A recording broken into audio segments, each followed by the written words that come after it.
10월 26일 화요일 아침입니다. 창세기 48장 말씀을 읽고 묵상하겠습니다. 이 일 후에 어떤 사람이 요셉에게 말하기를 네 아버지가 병들었다 하므로 그가 곧 두 아들 므낫세와 에브라임과 함께 이르니 어떤 사람이 야곱에게 말하되 내 아들 요셉이 내게 왔다 하매 이스라엘이 힘을 내어 침상에 앉아 요셉에게 이르되 이전에 가나안 땅 루스에서 전능하신 하나님이 내게 나타나서 복을 주시며 내게 이르시되 내가 너로 생육하고 번성하게 하여 내게서 많은 백성이 나게 하고 내가 이 땅을 내 후손에게 주어 영원한 소유가 되게 하리라 하셨느니라. 내가 애굽에서 와서 내게 이르기 전에 애굽에서 내가 낳은 두 아들 에브라임과 므낫세는 내 것이라. 르우벤과 시므온처럼 내 것이 될 것이요 이들 후에 내 소생은 내 것이 될 것이며 그들의 유산은 그들의 형의 이름으로 함께 받으리라. 내게 대하여는 내가 이전에 밧단에서 올 때에 라헬이 나를 따르는 도중 가나안 땅에서 죽었는데 그곳은 에브랏까지 길이 아직도 먼 곳이라. 내가 거기서 그를 에브랏 길에 장사하였느니라. 에브랏은 곧 베들레헴이라. 이스라엘이 요셉의 아들들을 보고 이르되 이들은 누구냐? 요셉이 그의 아버지에게 아뢰되 이는 하나님이 여기서 내게 주신 아들이니이다. 아버지가 이르되 그들을 데리고 내 앞으로 나아오라. 내가 그들에게 축복하리라. 이스라엘의 눈이 나이로 말미암아 어두워서 보지 못하더라. 요셉이 두 아들을 이끌어 아버지 앞으로 나아가니 이스라엘이 그들에게 입맞추고 그들을 안고 요셉에게 이르되 내가 네 얼굴을 보리라고는 생각하지 못하였더니 하나님이 내게 네 자손까지도 보게 하셨도다. 요셉이 아버지의 무릎 사이에서 두 아들을 물러나게 하고 땅에 엎드려 절하고 오른손으로는 에브라임을 이스라엘의 왼손을 향하게 하고 왼손으로는 므낫세를 이스라엘의 오른손을 향하게 하여 이끌어 그에게 가까이 나아가매 이스라엘이 오른손을 펴서 차남 에브라임의 머리에 얹고 왼손을 펴서 므낫세의 머리에 얹으니 므낫세는 장자라도 팔을 엇바꾸어 얹었더라. 그가 요셉을 위하여 축복하여 이르되 내 조부 아브라함과 아버지 이삭이 섬기던 하나님, 나의 출생으로부터 지금까지 나를 기르신 하나님, 나를 모든 환난에서 건지신 여호와의 사자께서 이 아이들에게 복을 주시오며 이들로 내 이름과 내 조상 아브라함과 이삭의 이름으로 칭하게 하시오며 이들이 세상에서 번식되게 하시기를 원하나이다. 요셉이 그 아버지가 오른손을 에브라임의 머리에 얹은 것을 보고 기뻐하지 아니하여 아버지의 손을 들어 에브라임의 머리에서 므낫세의 머리로 옮기고자 하여 그의 아버지에게 이르되 아버지여 그리 마옵소서 이는 장자이니 오른손을 그의 머리에 얹으소서 하였으나 그의 아버지가 허락하지 아니하며 이르되 나도 안다. 내 아들아 나도 안다. 그도 한 족속이 되며 그도 크게 되려니와 그의 아우가 그보다 큰 자가 되고 그의 자손이 여러 민족을 이루리라 하고 그날에 그들에게 축복하여 이르되 이스라엘이 너로 말미암아 축복하기를 하나님이 내게 에브라임 같고 므낫세 같게 하시리라 하며 에브라임을 므낫세보다 앞세웠더라. 이스라엘이 요셉에게 또 이르되 나는 죽으나 하나님이 너희와 함께 계시사 너희를 인도하여 너희 조상의 땅으로 돌아가게 하시려니와 내가 내게 내 형제보다 세겜 땅을 더 주었나니 이는 내가 내 칼과 활로 아모리 족속의 손에서 빼앗은 것이니라. 아멘.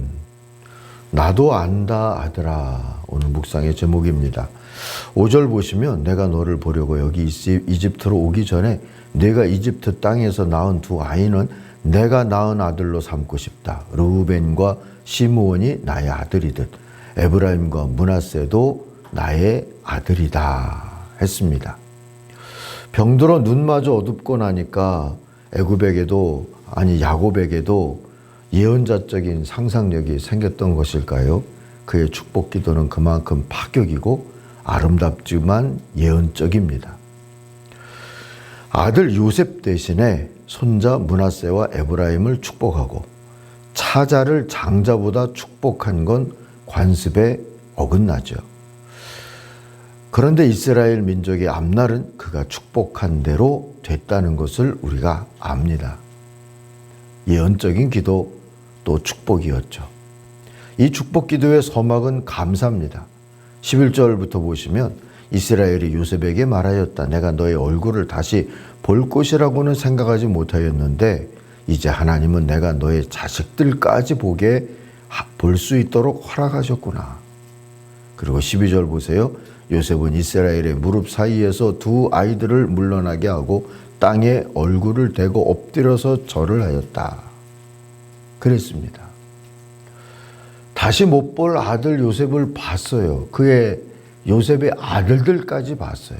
이게 너무 생각할수록 감사해서 다시 땅에 엎드려서 절을 하며 감사했다 그래요. 그리고는 축복 기도로 그의 감사가 이어집니다. 예배가 선교가 되는 순간이죠. 참으로 감사하는 예배는 세상을 축복하는 선교적 전망으로 이어지는 게 마땅합니다.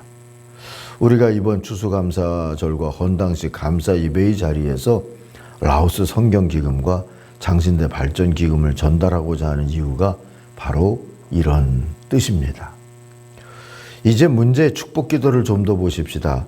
요셉은 혹 아버지가 눈이 어두워 쉼과 복을 상징하는 오른손을 둘째 머리에 얹었나 싶어서 바로 잡으려고 합니다. 그런데 야곱은 나도 안다 하면서 예언자적 의지를 암시해 주죠. 이 이야기 안에서 우리가 알아야 할 몇 가지 정보가 들어 있습니다. 하나는 요셉의 아들들인 므낫세와 에브라임이 야곱의 학렬에 들었다는 거죠. 그러니까 손자가 아버지 학렬에 들어가게 된 겁니다. 둘째는 동생 에브라임이 형 므낫세보다 복의 우선권을 가지게 됐다는 거죠. 또한 애굽에서 난 므낫세와 에브라임이지만 그의 어머니들도 애굽 여인들이거든요. 근데 분명히 이스라엘의 후손이라는 점을 강조해 줍니다. 5절 6절 볼까요? 내가 너를 보려고 여기 이집트로 오기 전에 내가 이집트 땅에서 낳은 두 아이는 내가 낳은 아들로 삼고 싶다. 르우벤과 시므온이 내 아들이듯이 에브라임과 므낫세도 나의 아들이다. 이 두 아이 다음에 낳은 자식들은 너의 아들이다.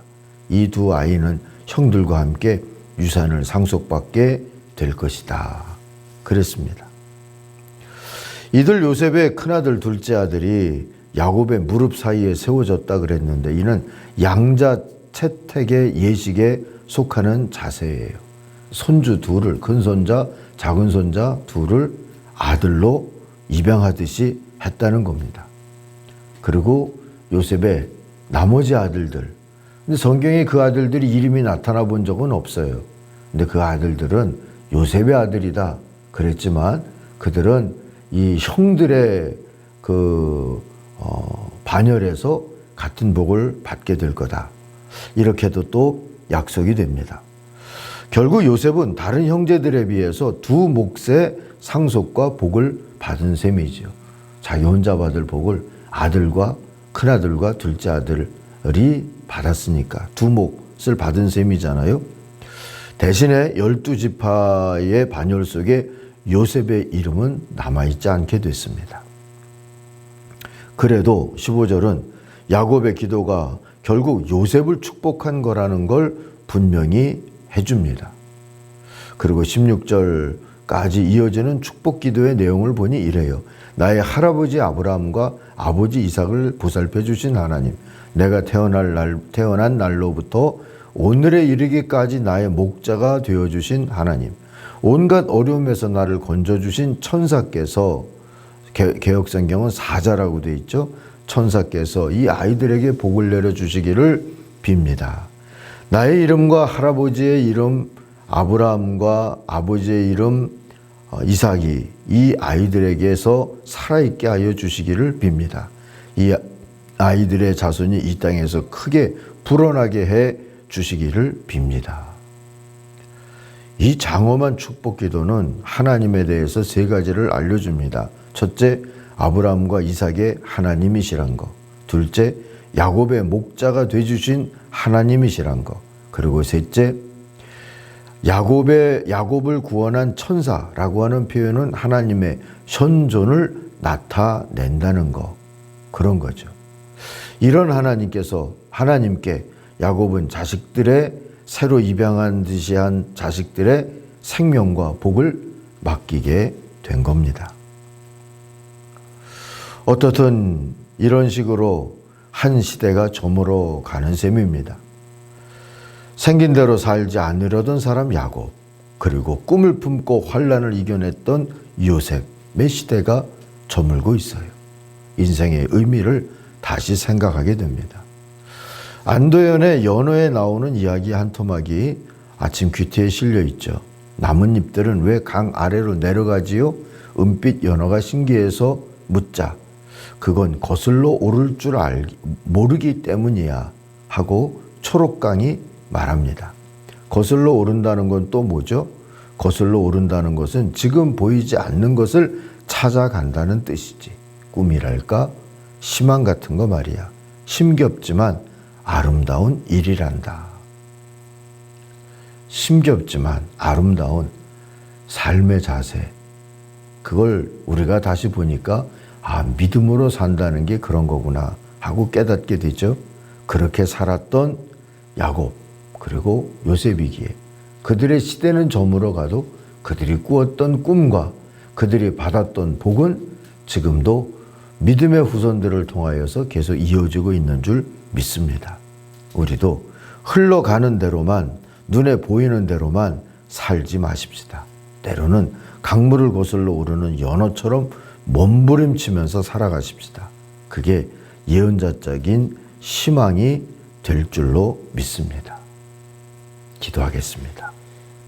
하나님, 오늘도 흘러가는 대로, 눈에 보이는 대로가 아니라 믿음으로 거슬러 오르는 그 믿음으로 살아가게 하여 주옵소서. 오늘 각자의 선교지에서 거슬러 오르려고 애쓰는 꿈꾸는 인생들을 축복하여 주시옵소서.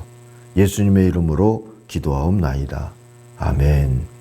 하늘에 계신 우리 아버지, 아버지의 이름을 거룩하게 하시며 아버지의 나라가 오게 하시며 아버지의 뜻이 하늘에서와 같이 땅에서도 이루어지게 하소서. 오늘 우리에게 일용할 양식을 주시고 우리가 우리에게 잘못한 사람을 용서하여 준 것 같이 우리 죄를 용서하여 주시고 우리를 시험에 빠지지 않게 하시고 악에서 구하소서. 나라와 권능과 영광이 영원히 아버지의 것입니다. 아멘. 다 같이 기도하겠습니다.